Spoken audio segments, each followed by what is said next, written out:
Hi there, welcome back to my channel. My name is Fisayo. If you're just seeing me for the first time, today I'll be sharing tips for my younger friends, those of you in final year in the university or in college as we know it here in the United States. So this is the video you should absolutely be watching if you're in your final year trying to navigate finishing your final year in the university. Make sure you watch it all the way to the end because something's about to change for you, okay? And hit like on this video if you found it insightful.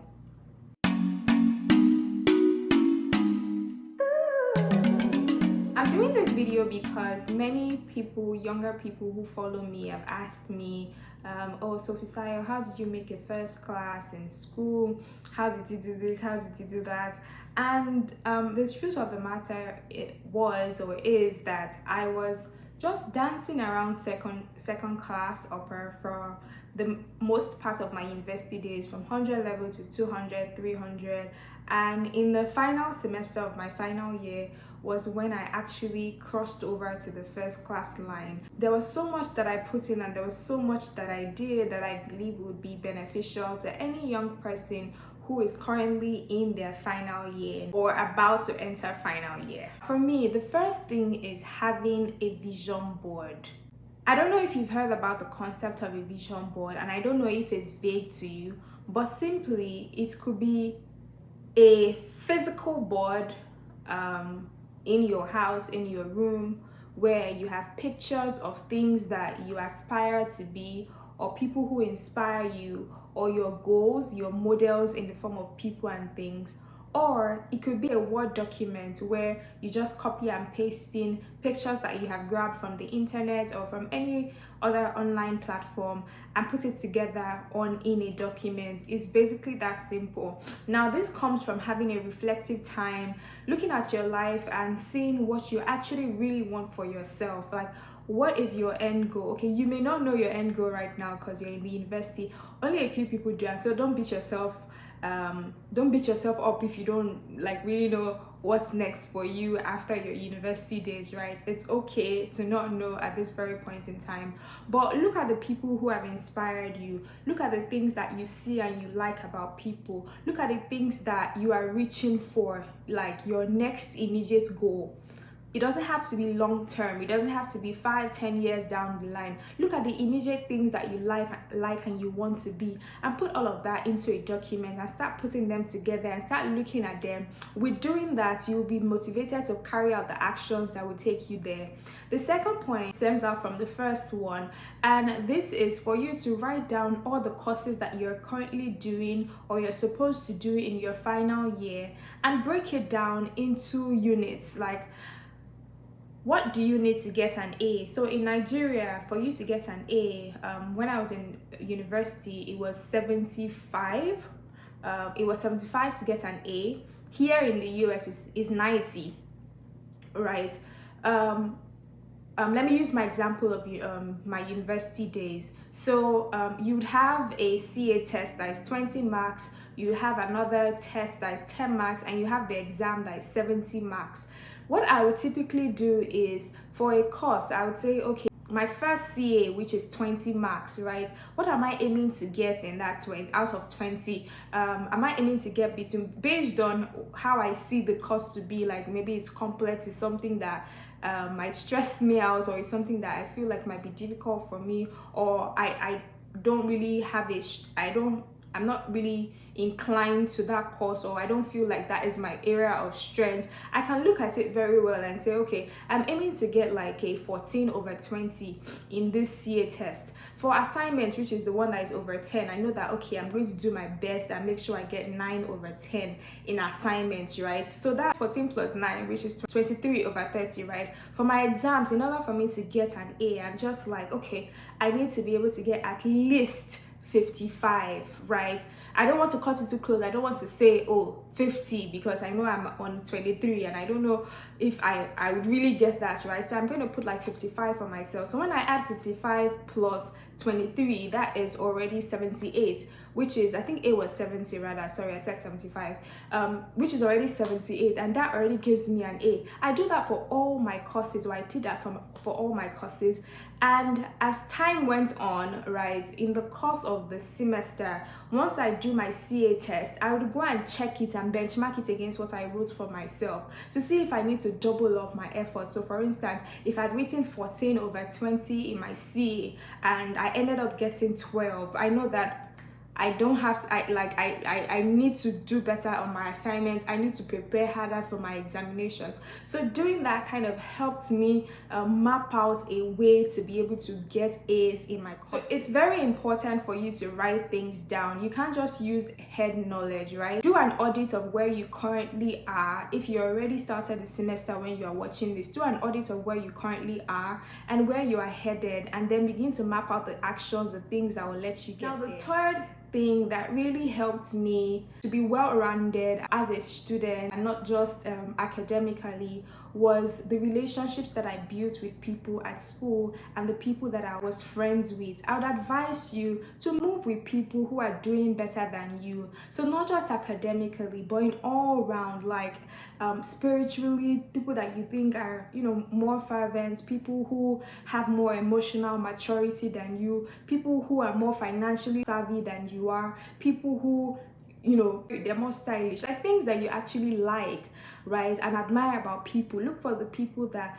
are doing better than you in those areas and be friends with them. You learn from the circle of friends that you keep in the university, and trust me, the university is such a great time for you to make friends, because you're never going to have a time like that in your life again. Even if you go to grad school, it's not the same as spending 4 years with, you know, people and living with them and doing everything with them. It's not the same as grad school, because many times, I mean, I just finished my MBA program for 2 years, and you know, building friendships as an adult is so different from building friendships from when you were in college or in the university. So take time to carefully decipher who your friends are, take time to carefully choose them, and continue nurturing and building those friendships. Honestly, don't trivialize the friendships you make in the university, because these people will end up being your lifelong friends. Ask people around you, ask elders around you for what they think about friendships that were built in university.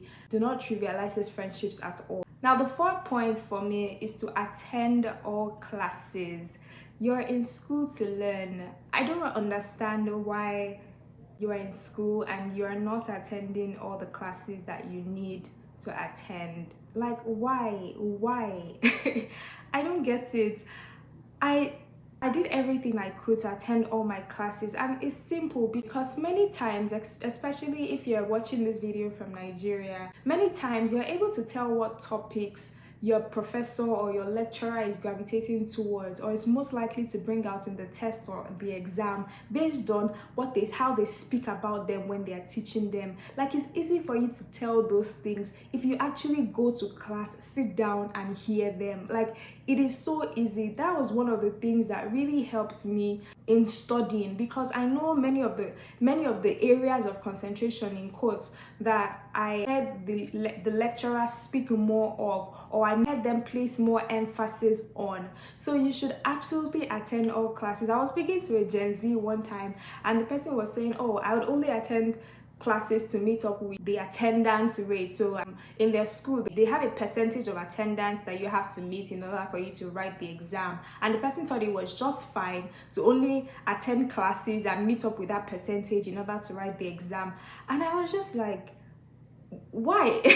Why? Like, why are you doing that to yourself? If you actually attend your classes, you'd have a better knowledge of what is being taught, number one, other than just going ahead and reading it on your own. Number two, you have a better idea of what is going to come out in the exams. Also make plans to read up on topics before you actually go to class. What I know is that lecturers typically send the syllabus at the beginning of the semester. Look through the syllabus and look at the topics that are supposed to be taught in the coming weeks. Before a class, take time to just go through the textbook and read about it. Take time to go on the internet and just do some research about it. It will help you understand things better other than just listening fresh from when the professor is talking to you. And also, if it's a class that you need to participate because you have read ahead, you have your participation points checked because like you've read ahead and you are able to say everything that you have learned in the class. Now, the next point for me is blocking time, which I still do till today, right? Map out time. You might use a physical calendar or a virtual calendar, that's through your emails, but map out your time, block your time. As a student, especially in your final year, you have so many things dragging you from side to side. You have your projects, you have events from school, you have maybe like if you're in a relationship, or you have some co-curricular activities, or you are in a leadership position, or whatever it is that you are doing. Many things are varying for your time, so you need to be able to plan your time adequately. What I used to do was to plan time for every single thing. So I had a meeting, I put it on my calendar. I had a social event, a gathering, I'll put it on my calendar just so that I can know what free time I actually have to do my actual school work. It does help a lot. Now, the next point is on your projects. I would advise you'll be starting your projects now if you're in your final year. I'd advise you to choose a topic that you're passionate about and not just something that was imposed on you by your course advisor or your professor, or something that you think your professor would like. Actually do something that you like, because it might still be useful for you in the later future, right, depending on what you want to do. But do choose a topic that you're passionate about and try to get a word in from your advisor or your professor on what things you should be doing to enhance your project. Also speak to immediate past students, right, people that have graduated just before you. I believe that you should have created some kind of rapport between you and them before they graduated, and speak to them just to get an idea of what they think about your project and how they were able to do theirs. Another thing that I would say is for you to maximize your project advisors or supervisors. Do not just build a relationship that is hinged on academics. To do better in terms of how you relate with them, ask about their families, check up on them. I mean, you will use wisdom to do this, right, because you know the kinds of people and you know who you should actually be moving with. But for the people that you've identified are genuine people who have good intentions towards you, make sure that you're actually building solid relationships and friendships with them. That will go a long way in helping you navigate the entire advisor-student relationship. Beyond your project and final year, some of you might be looking to go to grad school after your graduation, and I want you to be able to start getting recommendations from your professors, from your lecturers. Start speaking to them on what possible courses that you should take based on your strengths. So actually look back on the courses that you have taken in school, look at those ones you did very well at, and look at the topics that are of interest to you personally, right? Or the courses that are of interest to you personally. And then from there, you would now be able to look at courses, whether internationally or locally, look at schools, look at courses, and decide which ones you want to take for yourself. But if you're looking to go to grad school immediately after graduating from university or college, final year is the time for you to start making plans for it. My next point is for you to work on your social media presence. Now you're living college life, you're living university life, and going into the real world. If you're not going into grad school, you'd obviously want to get a job. Now many companies actually Google their prospective staff and check them out online. So what you want to do is to start creating if you do not already have one, create a LinkedIn profile, populate it with things that you have done, maybe your project work, your the courses that you have done and your grades in them if you like, some articles if you have written anything that you have, collaborations that you've had, volunteer experience that you have as a student, leadership positions that you have taken as a student. Just populate your LinkedIn with that, and make your profile attractive for student recruiters. Then take the next step by networking with alumni on LinkedIn. So you know that if you're going to start applying for jobs, or even if you're going to grad school, anything you want to do, so let me take it as if you're going to start applying for jobs, look at the companies that you want to apply to,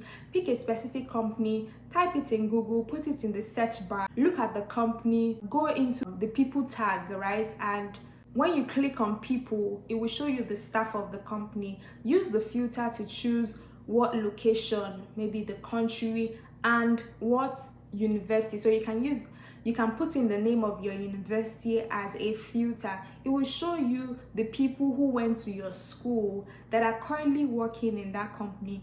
From there, you can send them a concise, brief introductory message about yourself, and asking that you want to speak to them to learn about their role and their experience so far at the company. Because the person sees that, oh, you just graduated from the same school they went to, they'll be more open to receiving you. You have a common ground for communication, because you can say, oh, we went to this school together, right? Try to look for people like that and connect with them. Start letting them know about what your interests are in the company. From there, they'll be able to give you insights on when to apply, what to do, what to put on your resume that will stand out for you as a staff of the company. They'll probably give you interview tips based on their experience. Same as if you're going to grad school, go into LinkedIn, type in the name of the school that you're going to, put in the search icon, also filter it by the people who actually went to your university or people who went to your college. You'll see people there, and you can also connect with them and send them messages, just reaching out to them, finding out what gave them the edge in the application and how they can advise you. I hope you found these tips useful. I hope you're also going to take an action from one or more of the things that I have mentioned in this video. If you liked it, please hit like on this video. Comment your thoughts below. Let me see what things that you would start doing better. Let me see what things that you've done in the past that have worked for you or that has not worked for you. Let's discuss in the comment section. Don't forget to subscribe to my channel and share this video with your friends as well. See you in my next video. Bye.